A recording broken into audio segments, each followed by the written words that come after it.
سلام به همه همراهان عزیز. تا حالا فکر کردید اگر در خونه، محل کار یا بیمارستانی که هستید آتش سوزی بشه، اولین هشدار دهنده کیه؟ اون چیزی که به ما وقت میده تا فرار کنیم و جونمون رو نجات بدیم چیه؟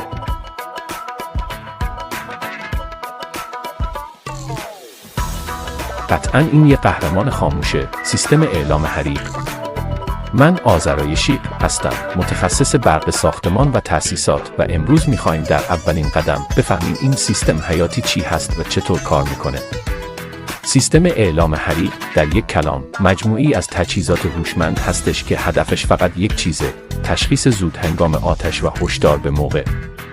این یعنی فرق بین یک فاجعه و یک حادثه کنترل شده.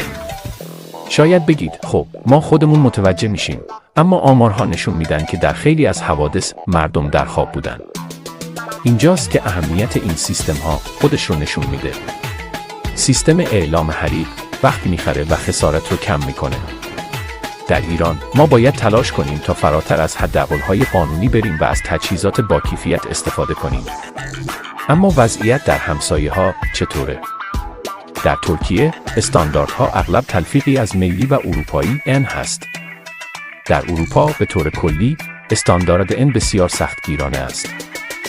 در ایران ما استانداردهایی مثل مبحث 13 مقررات ملی ساختمان رو داریم. این سیستم از چه قسمت‌هایی تشکیل شده؟ به طور کلی 4 بخش اصلی داره. 1. کنترل پنل یا تابلوی مرکزی مغز سیستم.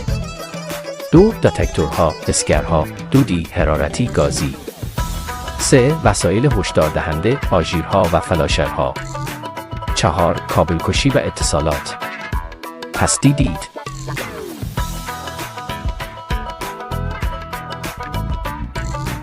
در ویدیوهای بعدی قراره بریم سراغ معرفی تک تک این دتکتورها، روش‌های نصب حرفه‌ای و معرفی برندهای خوب بعد بازار ایران.